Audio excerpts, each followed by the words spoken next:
tak sempat terhenti, seperti jarum jam dinding yang tidak berfungsi. Ada mereka yang jatuh, ada mereka yang sakit, ada mereka yang kehilangan, ada mereka yang meninggalkan. Tidak satu, tidak dua, mereka pergi bergerombol dalam gelombang bernama kematian. Pandemi akan pergi seperti kabut yang hilang sebelum fajar. Asal kalian tidak membawa ego, bergerombol di sana-sini, berhahaha mengabaikan yang diatur. Sungguh elok jika kalian peduli atas nama kemanusiaan. Pakai masker, harga mati. Gak pakai masker, bisa mati. Halo, selamat siang Sobat Tangguh, apa kabar? Senang sekali saya Wiki Adrian dapat bertemu Anda dalam dialog siang hari ini. Dan semoga tetap sehat dan selalu semangat dalam melewati pandemi ini ya. Nah, topik kita yang akan kemudian dibahas pada topik hari ini adalah strategi isolasi terpusat minimalisir fatalitas akibat COVID-19. Minggu ini, perkembangan penanganan COVID-19 di tingkat nasional menunjukkan tren positif. Kasus aktif di akhir bulan Agustus berjumlah 196.281 kasus atau dari sebelumnya pada bulan Juli yang mencapai lebih dari 500.000. Namun kematian di bulan Agustus masih lebih tinggi jika dibandingkan dengan bulan Juli. Kematian di bulan Juli mencapai 34.394, sedangkan di bulan Agustus meningkat menjadi 37.330.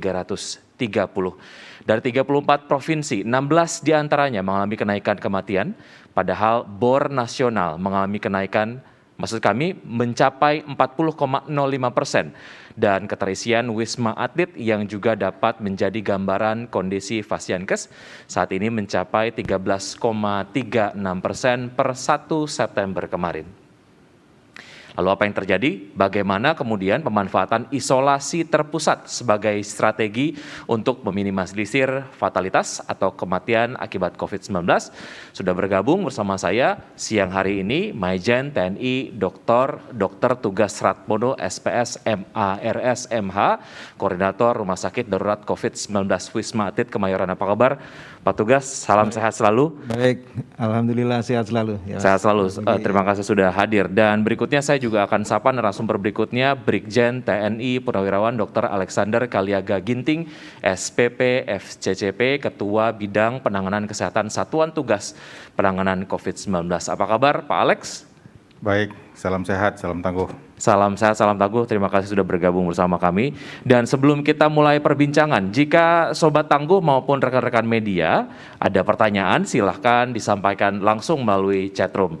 Dan sebelum saya ke Pak Tugas, saya ke Pak Alex terlebih dahulu. Pak Alex, untuk mengetahui terkait dengan pentingnya isolasi terpusat. Beberapa minggu terakhir, beberapa indikator penanganan COVID-19 trennya membaik. Di luar semua indikator yang telah membaik, ternyata kematian di bulan Agustus ini masih lebih tinggi jika dibandingkan dengan bulan Juli tahun 2021. Ini sebetulnya apa yang terjadi Pak Alex? Ya, jadi seperti diketahui bahwa COVID-19 nasional ini sudah mengantisipasi bahwa kita berhadapan dengan virus yang selalu bermutasi dan berevolusi. Jadi virus yang kita hadapi 12 bulan sebelumnya belum tentu sama dengan apa yang kita hadapi di bulan Juni, Juli, dan Agustus. Dan ternyata dari hasil kajian di laboratorium, banyak terjadi varian baru. Dan salah satu varian baru itu adalah Delta. Dan kemudian ada lagi varian-varian lainnya di luar Delta yang sudah dilaporkan oleh Kementerian Kesehatan.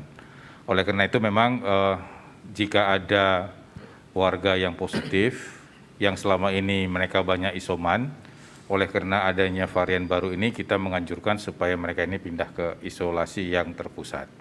Kenapa? Karena kalau di isoman itu pendeteksian dan pendampingannya kurang.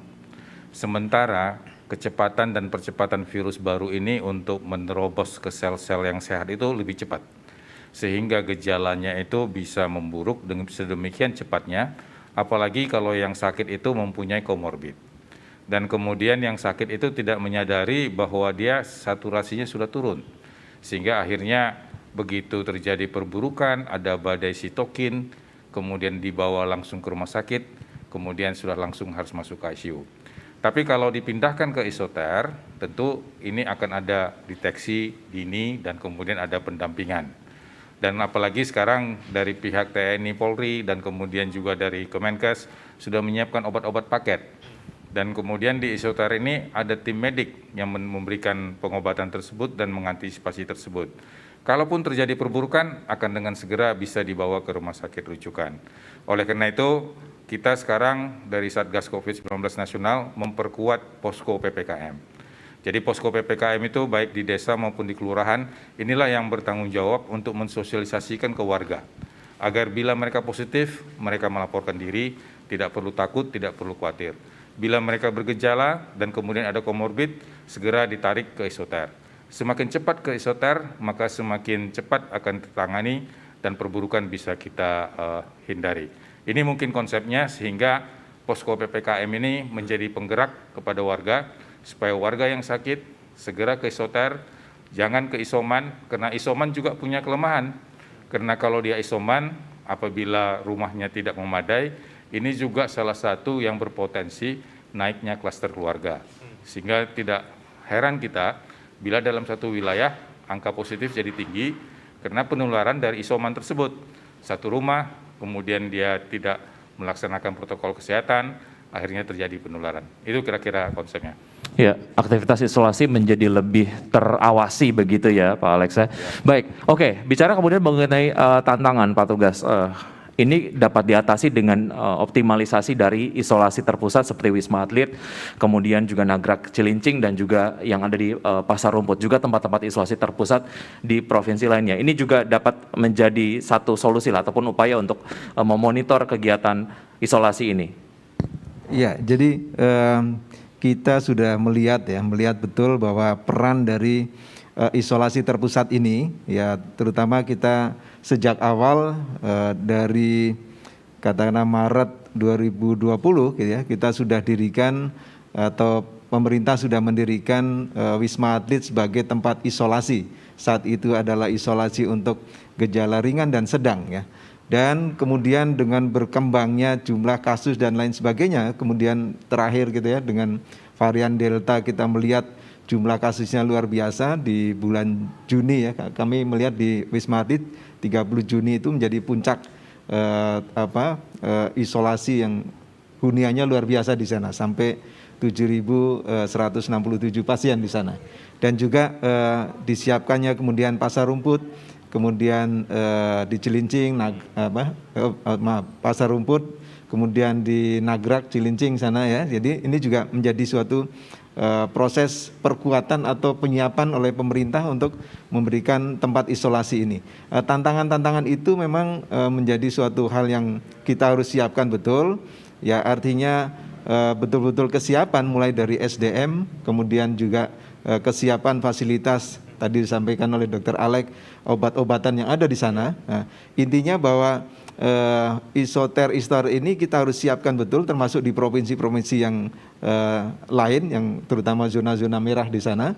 Ini harus disiapkan betul untuk tadi betul-betul sedini mungkin dia sudah memantau siapa-siapa atau pasien yang terpapar COVID-19 ini, sehingga betul-betul bisa mengurangi dari kesakitan maupun angka kematian. Jadi ini betul-betul tantangan kita, bagaimana menyiapkan itu tidak hanya disiapkan secara fisik tapi disiapkan secara keseluruhan ya.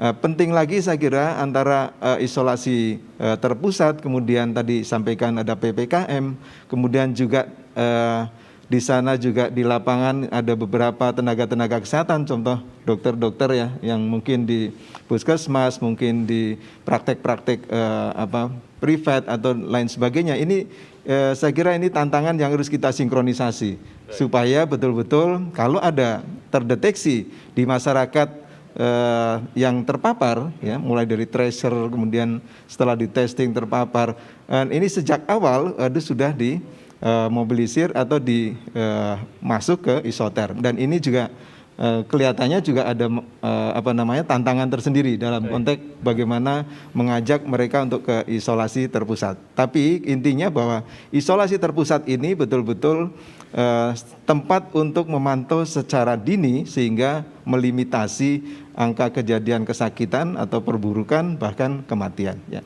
Oke, kalau tadi pada saat awal dialog saya sempat mengawali dengan keberadaan dari data-data. Nah, ini kita kemudian bisa lihat di grafis yang ada di layar bagaimana sebetulnya untuk membaca grafis ini, Pak Tugas. Karena kita kemudian tidak melihat tren yang terjadi, naik turunnya kasus tidak membuat kita akhirnya merasa lega gitu, Pak Tugas.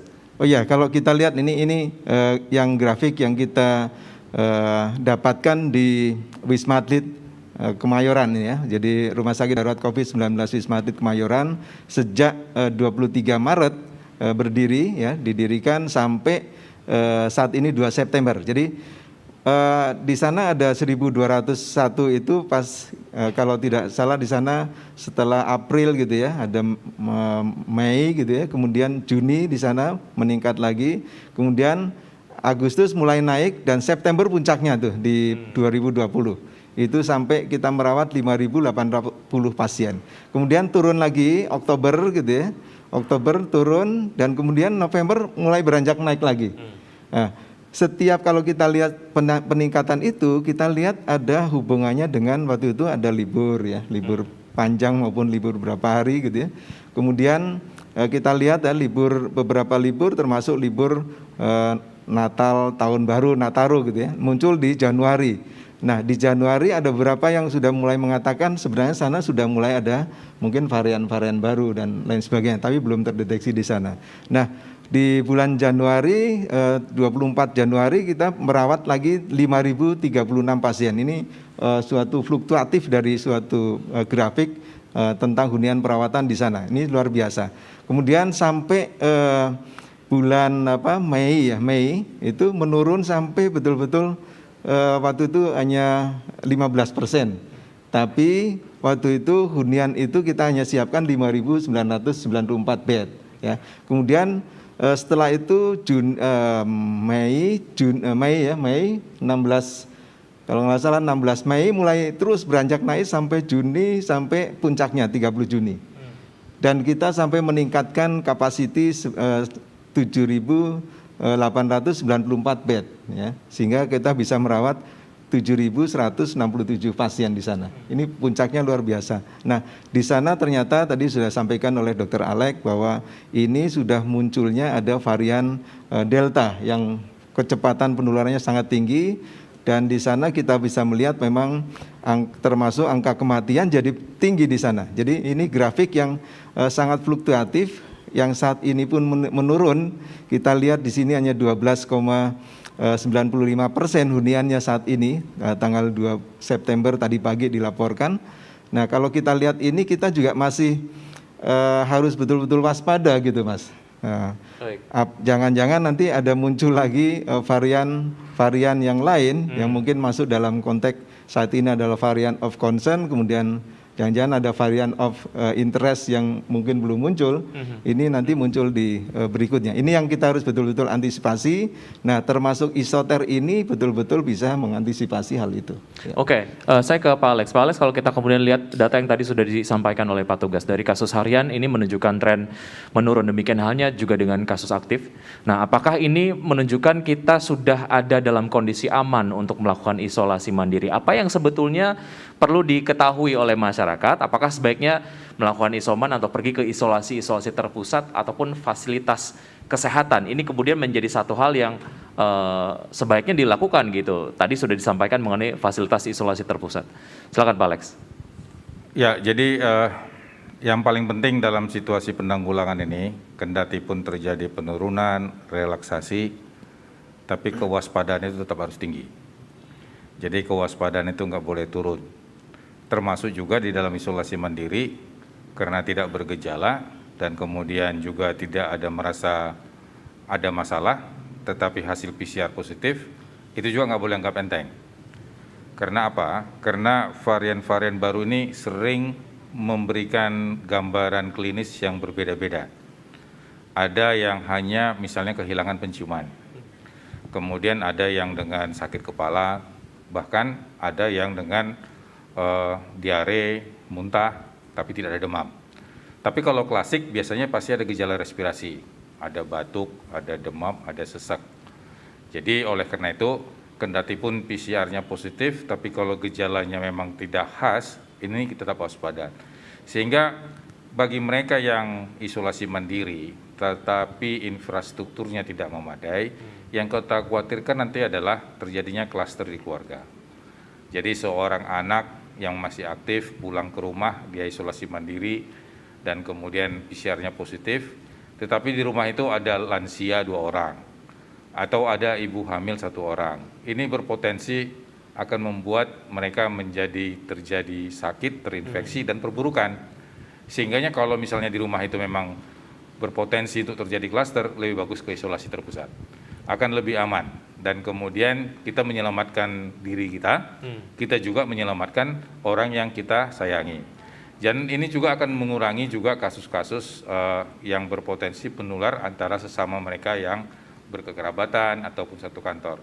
Dan bahkan juga di dalam situasi PPKM ini, walaupun kita sudah di level 3, kalau dia bergejala dan kemudian belum diperiksa, itu berpotensi untuk tidak masuk kantor. Jadi bagi mereka yang bergejala, bagi mereka yang kontak erat, itu harus tetap berada di rumah ataupun di isolasi terpusat. Ini yang kita kampanyekan kepada seluruh orang-orang, sehingga walaupun misalnya sekarang kasus positif sudah turun, bor rumah sakit sudah turun, tetapi ini masih rentan. Kita lihat di Amerika, sebulan 2 bulan mereka bebas, kemudian vaksinasi sudah mencapai 80%, tapi apa yang terjadi sekarang? Sekarang mereka semua dalam keadaan lonjakan kasus. Demikian juga beberapa bulan yang lalu terjadi di Inggris. Hanya di dalam beberapa bulan mereka relaksasi, tapi kemudian terjadi lagi lonjakan kasus. Oleh karena itu kita harus belajar dari pengalaman bulan Juli, Juni kemarin, supaya September, Oktober, November ini kalau dia terkontrol, ya dia harus terkontrol terus. Oleh karena itu, supaya ini terkontrol terus, maka kontak tracing harus terus lanjut. Testing tidak boleh turun. Tapi laporan harian kemarin kita lihat testingnya turun. Jadi oleh karena itu, kendati pun kasus positif melandai, testing itu harus terus. Kenapa? Karena testing itu adalah operasi intelijen. Kita melihat siapa yang positif, siapa yang kontak erat, siapa yang bergejala, dan kalau ketemu langsung dilakukan isolasi dan karantina. Dan kemudian yang kedua lagi adalah vaksinasi. Jadi vaksinasi ini juga perlu dikampanyekan. Vaksinasi itu meningkatkan imunitas, tapi bukan menghindari terinfeksi. Sehingga mereka yang sudah vaksin jangan keburu gembira, keburu lengah. Kendati pun sudah divaksin, harus tetap pakai masker, harus tetap melakukan cuci tangan, jaga jarak. Dan kalau positif dan bergejala, harus tetap di isolasi terpusat. Baik. Jangan mengatakan, saya sudah vaksin, saya positif, saya di rumah saja. Jangan, ini juga risikonya tetap sama. Oleh karena itu, bagi mereka yang sudah vaksinasi, jika mana terjadi positif, memang gejalanya ringan, tetap harus dilakukan isolasi. Baik, hal itu kemudian memang harus menjadi hal yang disadari oleh masyarakat sendiri begitu ya, merasa kemudian sudah divaksinasi, tidak harus melakukan protokol kesehatan ataupun menerapkan protokol kesehatan, padahal itu juga adalah menjadi satu hal yang sangat-sangat penting untuk dilakukan. Yeah. Baik, Pak Alex, terkait dengan keberadaan dari isolasi terpusat, bagaimana ini dapat menjadi sarana yang mempermudah pencatatan data dan mungkin ini juga bisa menjadi sarana pengumpulan data secara terintegrasi lah, sehingga kemudian memudahkan pemerintahan daerah dalam pelaporan, bahkan ini juga menjadi acuan pengambilan kebijakan yang tepat sasaran. Ya, jadi bagi mereka yang dikirim ke isolasi terpusat tentu ada sumber-sumbernya. Pertama, dikirim oleh puskesmas karena dia berobat. Kedua, mereka dikirim oleh posko PPKM kelurahan ataupun posko PPKM desa karena hasil pelacakan kontak. Yang ketiga, bisa datang oleh karena terjadinya pemeriksaan, misalnya dalam keadaan dalam perjalanan ditemukan. Kemudian juga dalam memasuki satu area ada pemeriksaan, sehingga akhirnya mereka inilah yang dikirim. Oleh karena itu, kita harus menyampaikan kepada masyarakat, bagi mereka yang positif, baik oleh karena sukarela pemeriksaannya ataupun oleh karena peraturan, dan bila hasilnya itu menunjukkan bahwa dia bergejala dan kemudian terinfeksi, harus rela, ikhlas untuk pergi ke isoter. Dan satu lagi yang harus diingat bahwa isoter itu jangan distigmatisasi. isoter itu bukan penjara. Isoter itu bukan tempat orang buangan. Justru isoter itu adalah simbol kehadiran pemerintah di dalam penanggulangan COVID-19. Jadi pemerintah menyiapkan tempat, kemudian tempat itu layak huni. Makan minum disiapkan. Kemudian bagi mereka yang masih aktif bisa ada tempat olahraga. Kemudian ada pendampingan dari tim medik. Obat-obatan disiapkan. Kalau perburukan, oksigen juga ada, dan kemudian segera diantar ke rumah sakit. Jadi isoter itu bukan sembarang dibuat-buat saja, tapi itu sudah direncanakan dengan baik dan keterlibatan seluruh aparat, baik dari Dinas Kesehatan, baik dari Pemda setempat, maupun juga dari TNI dan Polri. Baik, dan ini juga sebetulnya memudahkan masyarakat dalam melakukan isolasinya sendiri begitu ya, semua sudah terkontrol dan fasilitasnya juga sangat lengkap begitu. Ya, jadi semua ini tercatat dan terkoneksi, terintegrasi dengan sistem New All Record dan termasuk juga dengan hasil testingnya. Baik, saya ke Pak Tugas. Pak Tugas, bicara mengenai perkembangan kondisi dan juga situasi di Wisma Atlet saat ini. Kami kemudian mendengar ada satu kabar baik bahwa kemarin hunian di Wisma Atlet mencapai 12%. Betul Pak Tugas? Iya, jadi kemarin mungkin 13 sekian persen ya. Pagi tadi 12,95%. Saya kira memang ini secara angka gitu ya, secara angka ya menjadikan kita jadi lebih, wah kita sudah merawat pasien lebih sedikit gitu. Tapi tetap bahwa ini kita harus betul-betul waspada gitu ya. Nah, justru penurunan ini kan selama ini belum ada suatu katakanlah keputusan bahwa oh pandemi selesai, kemudian memang ini oke, ini sudah landai dan lain sebagainya. Kita tetap dengan kondisi saat ini Wisma Atlet terutama kita tetap mengadakan suatu persiapan atau penyiapan untuk betul-betul siap kalau ada suatu peningkatan dan dibutuhkan kembali. Jadi ya, artinya jumlah yang saat ini pasien itu 1022 saat ini ya, pagi tadi dilaporkan.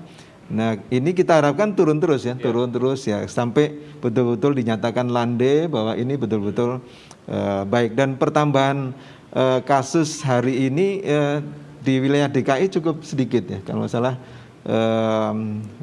kurang dari 50 yang jelas. Di sana kalau kita lihat saat waktu tinggi itu bisa pertambahan per hari bisa sampai 900, 800, 700 ya. Saat ini kurang dari 50. Ini kan tanda bahwa ini betul-betul penurunan yang memberikan katakanlah secara psikologis ini menggembirakan kita.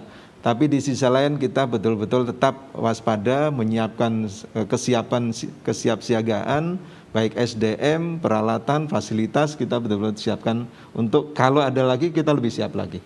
Baik, ya, gitu. Ya. Pak Tugas, meski statusnya adalah buffer ataupun penyangga fasilitas kesehatan setiap ada kenaikan kasus di DKI Jakarta, Wisma Atlet juga ikut penuh. Nah, bagaimana sebetulnya peran strategis isolasi terpusat seperti Wisma Atlet ini dalam penanganan kasus COVID-19 hingga saat ini? Berapa sudah disinggung memang bahwa ini peran dari isolasi terpusat, khususnya Wisma Atlet ya, khususnya Wisma Atlet. Khususnya Wisma Atlet ini sangat, kalau di Jakarta ini betul-betul sangat dirasakan bagaimana perannya gitu ya, memberikan tempat untuk mengisolasi dari warga DKI khususnya, karena di sana kalau kita lihat dari statistiknya itu 80% itu dari DKI dan 20% kira-kira itu adalah dari luar DKI. Artinya ini memberikan tempat isolasi bagi mereka yang terpapar COVID-19 di Jakarta. Nah ini peran ini betul-betul bisa membantu teman-teman di rumah sakit rujukan di DKI ya, yang di sana tentunya hanya merawat yang mungkin berat saja atau sedang sampai berat.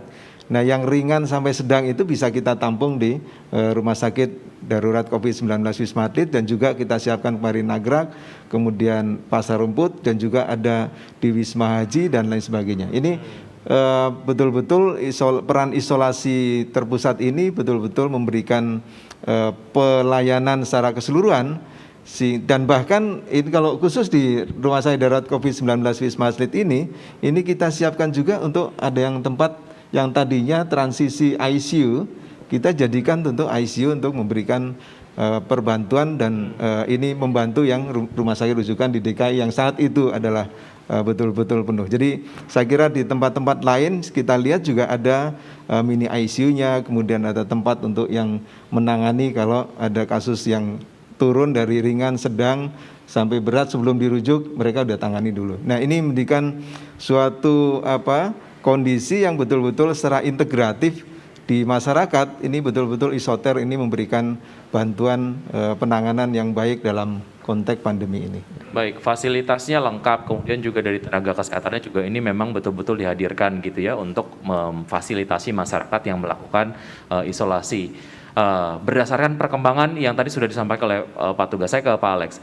Bagaimana sebetulnya mendorong masyarakat untuk memanfaatkan pusat-pusat isolasi ini agar mencegah perluasan penyebaran kasus dan terjadinya klaster di tingkat keluarga? Ya, kita bisa menjelaskannya dari berbagai aspek. Khususnya kita bisa menjelaskan itu dari segi komunikasi resiko. Jadi kalau kita lihat dari resiko, angka kematian kita cukup tinggi, di atas 3,5%. Kemudian juga kalau kita lihat dari laporan berbagai institusi, bahwa jumlah anak yang kehilangan salah satu orang tua atau orang ibu ataupun ayah, itu lebih kurang 13.500. Dan kemudian ada di antara mereka itu yang kehilangan dua-duanya. Ayahnya hilang, ayahnya meninggal, ibunya juga meninggal. Ini artinya dari risiko. Dan kalau kita baca dari laporan tersebut, bahwa semua ini karena dampak klaster keluarga. Dan penularan itu bisa melalui ibunya, bisa melalui ayahnya. Dan kemudian kalau kita bisa melihat lagi risiko yang meninggal pada usia lanjut. Kita tahu ini sudah hampir lebih 15 bulan kita pandemi. Tapi lansia kok masih tinggi angkanya. Padahal dia di rumah saja. Bahkan ada yang sudah divaksin. Nah, ini kita tahu bahwa lansia ini menjadi korban dari anggota keluarga yang aktif, yang masih sering keluar masuk kantor, keluar masuk pasar, pulang ke rumah, tidak melaksanakan protokol kesehatan. Si anaknya tidak sakit, mungkin hanya OTG saja, tapi lansianya jadi sakit. Demikian juga misalnya ibu-ibu yang hamil. Kalau kita lihat dari laporan dari POGI kemarin, bahwa ibu hamil dan melahirkan dan kemudian COVID, angka kematiannya juga jadi tinggi, oleh karena mereka juga ditularkan. Bisa ditularkan oleh suami ataupun anggota keluarga lainnya. Jadi dampak klaster keluarga ini cukup tinggi. Oleh karena itu inilah yang harus kita jelaskan. Kalau kita positif, kita yang pertama adalah kita harus bisa menyelamatkan anggota keluarga kita dan kemudian juga melindungi diri kita. Dan dengan demikian kita harus bisa meminimalisasi resiko yang ada di rumah. Pemerintah sudah membuat jalan keluarnya. Jalan keluarnya itu adalah termasuk isolasi terpusat. Demikian juga mungkin kalau bagi ibu-ibu yang hamil, yang positif, dan kemudian lebih baik jangan di rumah, tetapi masuk ke isolasi yang terpusat, di mana nanti untuk ibu yang hamil, untuk ibu yang menyusui, tentu alokasinya akan disiapkan. Dan tentu bagi mereka-mereka yang kelompok risiko ini, di isoter tentu akan ada pendampingan tambahan, baik dari tim medik ataupun tim-tim pendamping lainnya. Jadi ini yang harus kita sampaikan ke masyarakat. Komunikasi resiko ini harus disampaikan. Bukan dalam arti menakut-nakuti, tapi bagaimana mengurangi supaya jangan semakin banyak yang sakit, atau yang sudah sakit jangan mengalami perburukan. Baik, oke, saya ke pertanyaan berikutnya Pak Alex. Pendekatan seperti apa yang diperlukan untuk memperkuat dan juga memperdayakan semua perangkat pemerintah dan juga masyarakat bahwa keberadaan isolasi terpusat ini merupakan langkah pengendalian COVID-19 di tingkat hilir? Ya, jadi bahwa memang kita punya regulasi, kita punya undang-undang karantina, dan kita punya Inmendagri yang sekarang ini 35, 36, 37, mungkin itu 38, yang bisa memaksa untuk terjadinya penanggulangan pencegahan, pengendalian, pengawasan baik di tingkat hulu maupun di tingkat hilir. Tapi itu memang bisa kita laksanakan, tetapi yang paling baik sebenarnya adalah pendekatan persuasif. Jadi oleh karena itu memang bagaimana kita bisa membahasakan seluruh peraturan dan regulasi ini ke dalam bahasa setempat, sehingga tidak terjadi resistensi. Jangan seperti waktu kemarin terjadi di Bangkalan, seluruh masyarakat menolak untuk dilakukan swab karena mereka tidak mengerti. Tapi setelah dipahami bahwa bagaimana budaya setempat dan bagaimana kita menjelaskan bahwa melakukan pemeriksaan itu memang harus melalui lubang hidung dan kemudian melalui tenggorokan, nggak ada jalan yang lain. Setelah dipahami, tentu akhirnya ini bisa lebih kondusif. Demikian juga misalnya untuk perawatan di isoter. Untuk sebagian masyarakat di Jawa Tengah misalnya, untuk pindah dari rumah tinggalnya ke satu isolasi terpusat, ini belum sesuatu yang tidak lazim. Sehingga ini juga perlu dikomunikasikan di aparat desa, tokoh-tokoh budaya, supaya memahami bahwa ini adalah penyakit baru, new emerging disease, di mana virusnya sangat menular, sehingga isolasi terpusat itu harus merupakan salah satu sarana. Jadi isolasi terpusat itu tidak sama dengan sanatorium TBC, ataupun tempat isolasi bagi mereka penyakit kusta di zaman dulu. Memang di zaman dulu memang itu isolasi benar-benaran.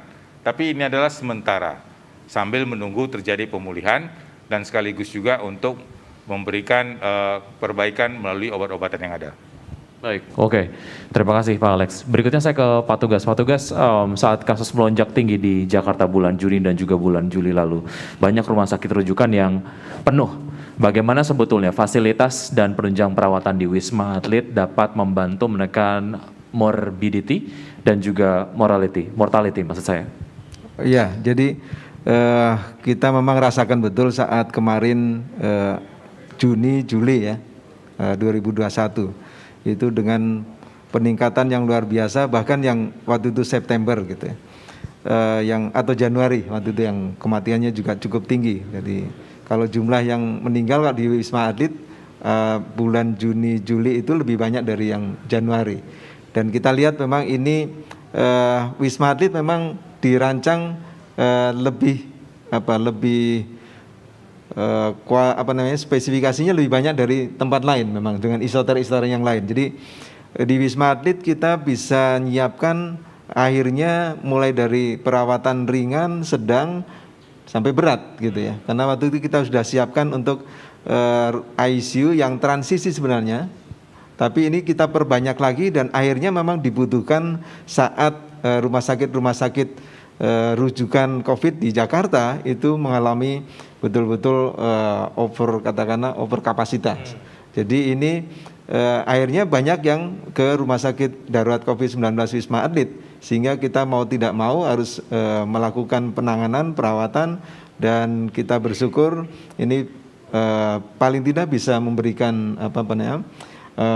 tidak ada yang terlantar gitu ya, dan kita bisa memberikan penanganan sesuai dengan protokol yang ini paling tidak bisa menekan untuk terjadinya morbiditas atau angka kesakitannya dan juga mortalitas. Walaupun kita pahami tadi Dr. Alex sudah sampaikan, ini banyak yang datang dengan terlambat katakanlah, sehingga memang jadi tidak bisa tertolong dan fatal. Tapi paling tidak kita di Rumah Sakit Darurat COVID-19 Wisma Atlet kita betul-betul sudah menyiapkan mulai dari yang ringan perawatan sampai sedang dan yang berat. Tadi pagi kami juga cek ke lapangan atau di tower-tower gitu ya, yang tadinya sudah mengalami perawatan yang penuh saat itu, dan tadi tentunya banyak yang sudah pulang gitu atau kosong di beberapa lantai gitu, dan kita akan lakukan efisiensi, kemudian tingkatkan lagi kualitasnya sehingga betul-betul nanti kita siap untuk kedepannya. Jadi ini betul-betul adanya Wisma Atlet ini juga sangat-sangat membantu untuk teman-teman dari rumah sakit rujukan COVID di DKI ini. Ya. Baik, ya Pak Tugas, mengenai keberadaan tempat isolasi terpusat seperti Wisma Atlet juga ini dapat menjadi surveillance lah, terutama di Pademangan yang digunakan untuk karantina perjalanan luar negeri. Ini ada sedikit informasi bahwa bor Wisma Atlet meningkat menjadi 2% karena ada pekerja migran Indonesia. Setelah dites ternyata banyak yang positif, yang tadinya sempat turun menjadi 12% menjadi meningkat kembali. Update-nya seperti apa Pak Tugas? Ya, jadi memang kita lihat tanggal 27 kalau nggak salah ya, 27 kemarin tiba-tiba ada kiriman dari karantina Pademangan 188 orang gitu, yang dari pekerja migran Indonesia ya, yang pulang dari berbagai negara asal, itu cukup banyak, kebanyakan dari Arab Saudi dan Malaysia di sana. Dan ini membuat seolah-olah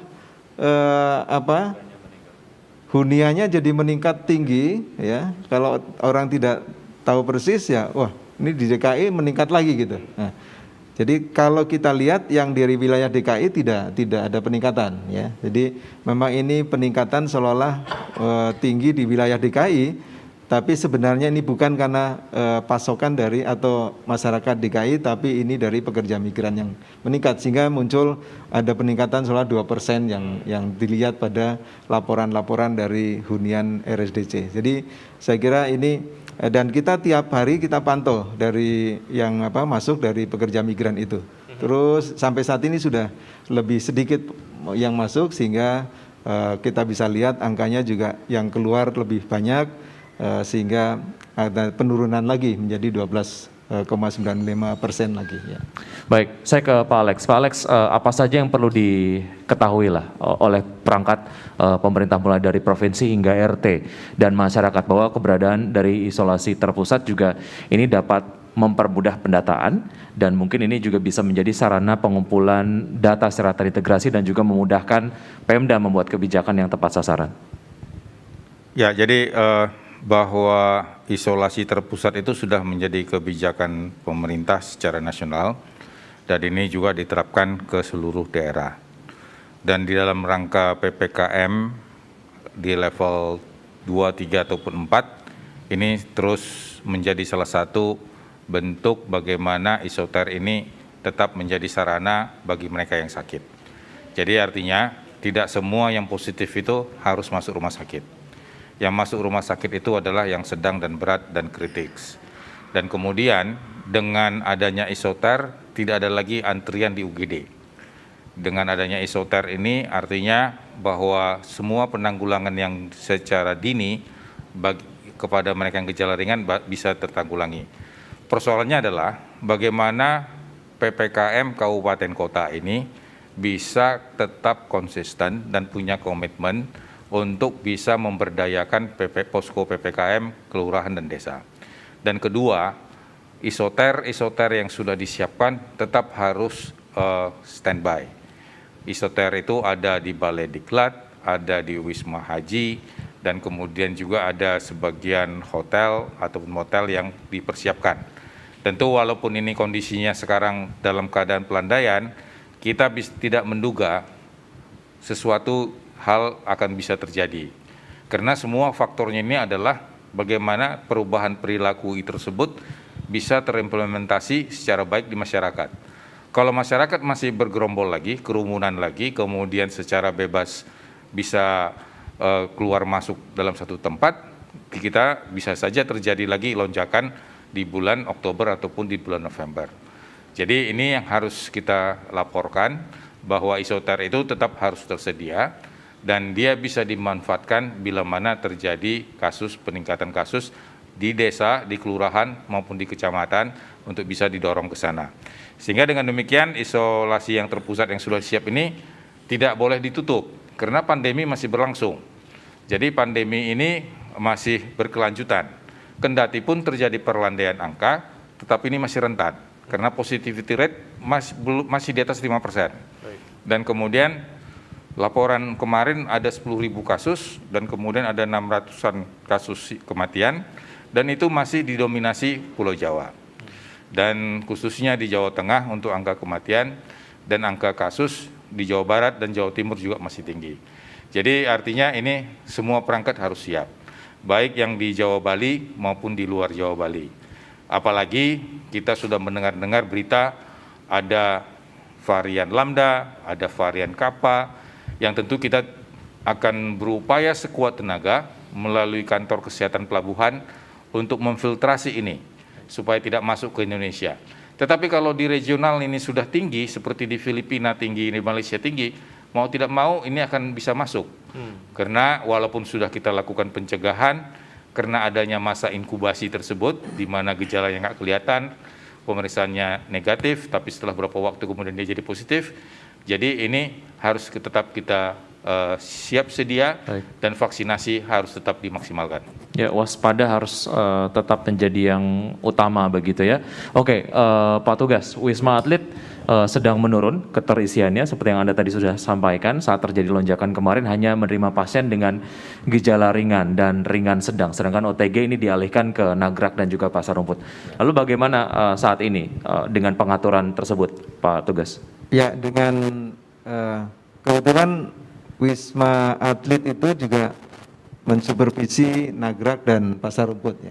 Sehingga ini satu kesatuan manajemen di situ. Nah, dengan kondisi yang penurun ini ya kita melakukan suatu efisiensi juga sehingga kembali semua yang dari Nagrak dan Pasar Rumput karena jumlahnya semakin kecil, semakin sedikit, tidak efisien untuk sistem manajemen yang ada, sehingga yang di sana kita pindahkan ke Wisma Atlet semuanya. Jadi saat ini di Nagrak dan Pasar Rumput sudah kosong, tidak ada hunian untuk pasien. Sehingga di Wisma Atlet saat ini ada OTG, ada yang ringan, ada yang sedang. Namun yang OTG kita akan pisahkan satu tower gitu. Jadi pantauannya jadi akan lebih mudah dan ini efisien untuk dalam proses manajemen atau menyiapkan tenaga, fasilitas termasuk obat-obatannya, dan pantauannya jadi lebih efisien dan efektif untuk bagaimana orang OTG, orang ringan, orang sedang dan seterusnya. Ini yang kita lakukan dan kita betul-betul melakukan suatu pelayanan yang kita harapkan memberikan pelayanan yang terbaik bagi pasien-pasien yang masuk ya. Pasien-pasien masuk kita berikan layanan terbaik sehingga melakukan suatu pemberian layanan yang sangat efisien dan efektif untuk betul-betul menjaga mutu layanan dengan baik. Ya. Baik, selain ada pertanyaan-pertanyaan yang tadi saya sudah sampaikan, ada juga pertanyaan-pertanyaan dari media. Ini ada dari Fitri, liputan6.com. Untuk Pak Alex, di beberapa daerah banyak pasien isoman di rumah dipindahkan ke fasilitas isoter. Pemindahan tersebut apakah melihat banyaknya isoman di rumah di suatu kecamatan atau kabupaten atau pertimbangan lain? Apa saja, Pak Alex? Ya, jadi kalau kita lihat laporan harian dari Satgas Covid, Bali itu kalau nggak salah ada 6 zona merah. Dan tentu Bali ini kita lihat desanya cukup padat dan kemudian antara satu rumah dengan rumah juga berdekatan, sehingga di Bali itu kampanye isoter itu cukup maksimal. Sehingga memang di sana dianjurkan untuk bagi mereka yang positif dirawat di isoter. Dan isoter ini banyak menggunakan hotel-hotel yang mungkin huniannya yang turun ataupun juga berbagai balai diklat yang ada. Dan ini memang kita anjurkan. Karena apa? Karena di Bali ini harus pertama penyelamatan dari segi kesehatannya, yang kedua juga penyelamatan dari segi ekonomi. Jadi semakin cepat pulih, tentu pemulihan kesehatan akan berikuti pemulihan ekonomi dan kemudian para wisata juga datang.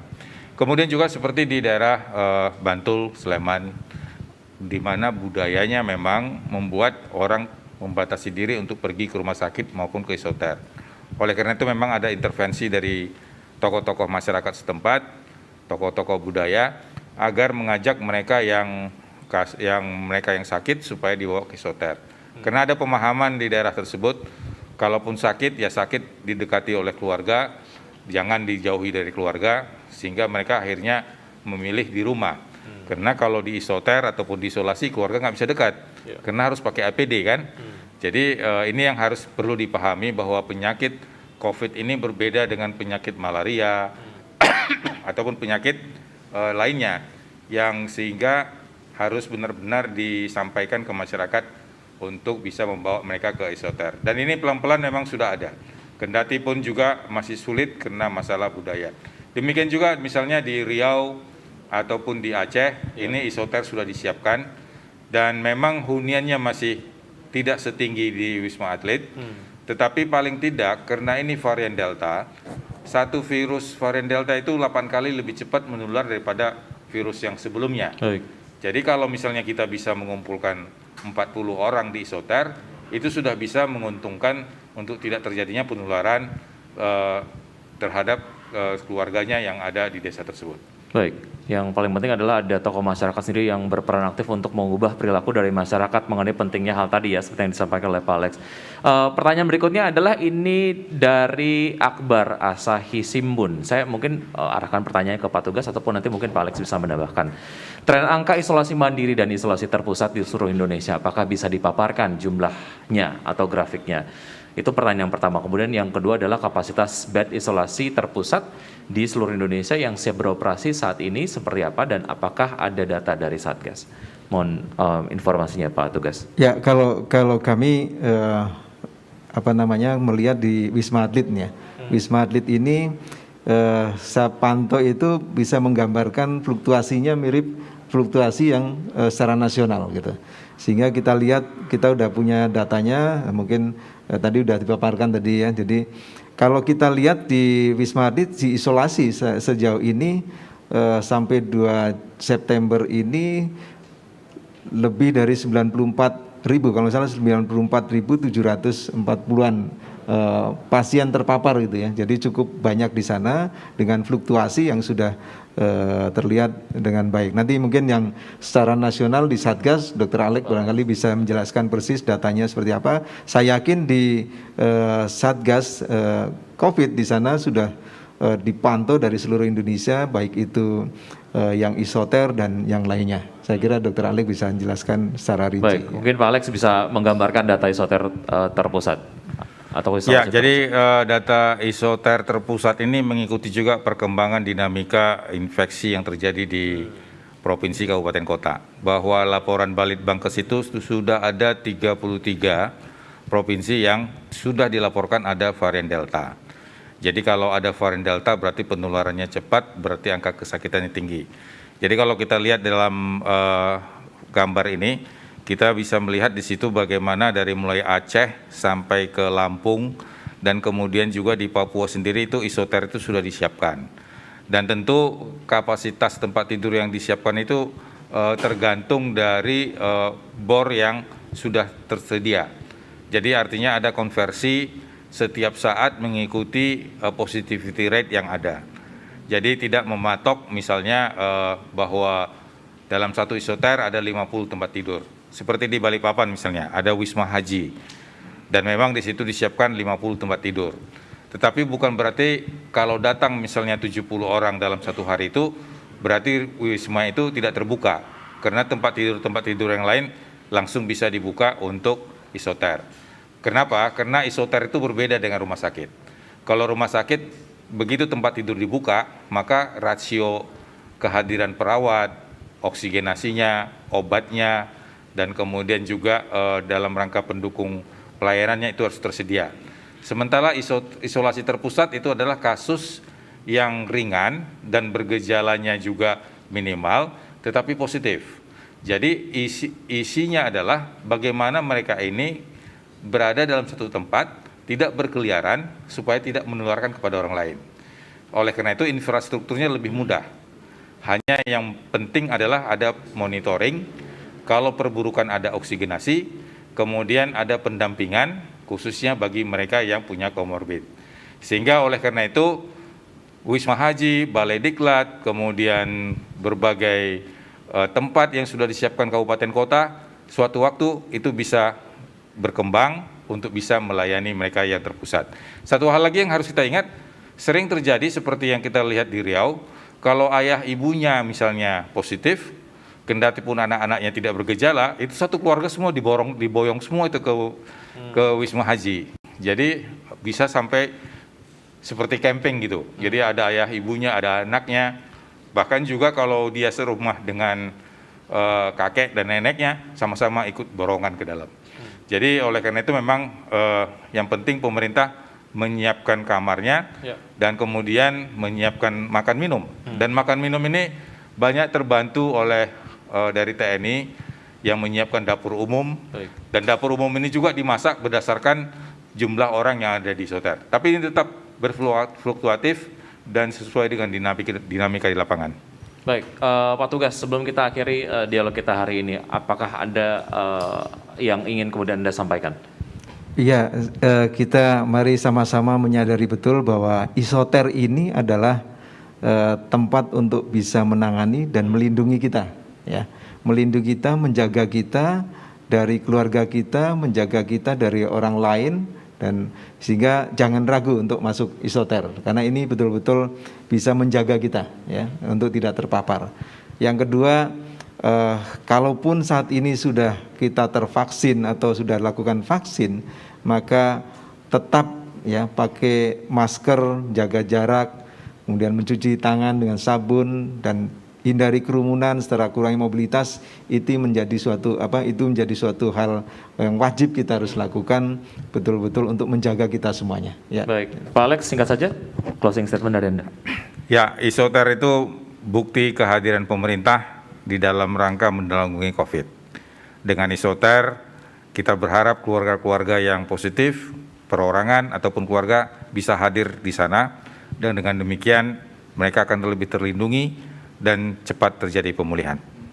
Baik, Pak Alex dan juga Pak Tugas, terima kasih atas waktunya sudah bergabung dalam dialog hari ini. Dan sebelum kita akhiri, ingat pesan Ketua Satgas Penanganan COVID-19 Letnan Jenderal Ganip Warsito, penggunaan masker adalah salah satu bagian dari protokol kesehatan yang hanya bisa dilakukan dengan penuh kesadaran dan konsisten. Karena itu, jangan lupa untuk selalu memakai masker dengan benar, menjaga jarak dan menghindari kerumunan, mencuci tangan, pakai sabun dengan air yang mengalir, dan mengurangi mobilitas. Saya akhiri talkshow kita hari ini, saya Wiki Adrian bersama tim yang bertugas dan para narasumber pamit undur diri. Selamat siang dan salam tangguh. Salam tangguh.